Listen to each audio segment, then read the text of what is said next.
aleykum wa rahmatullahi taala wa barakaatuhu. Ginnaaw bañ leen nuyoo siyaar leen ñi ngi leen di jaajëfal bu baax.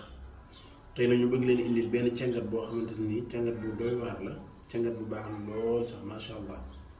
képp koo xamante ni da nga nekk ci biir tubaab yi di fa liggéey wala nga nekk ci biir nit ñu xonk ñi di fa liggéey te bëgg fa am wàccuwaay, moo xam nga bëgg fa jabaru tubaab wala nga bëgg fa ñu jël la ngay liggéey wala nga bëgg fa biir fa ngay liggéey ñu jox la fa cër te jox ñu la fa cër, wala nga bëgg fa am wàccuwaay daal boo xamante ni wàccuwaay bu yéeme lay doon.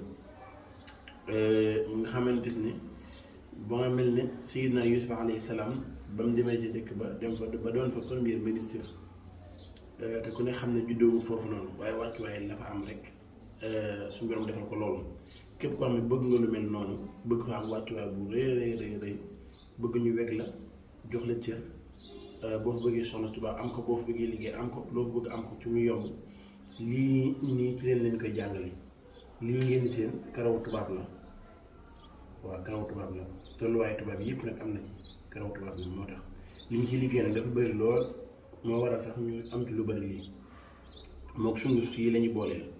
sunguf si sungufu suuruur la, suuruur mais sunguf xonq si ngeen gis.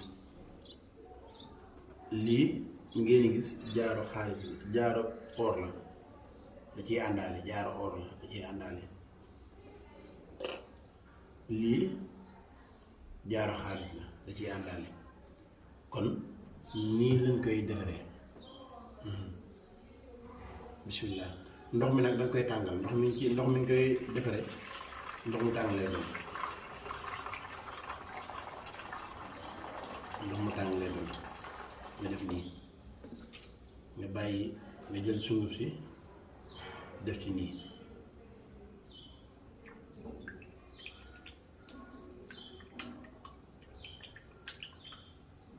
soo paree jël karawu tubaab bi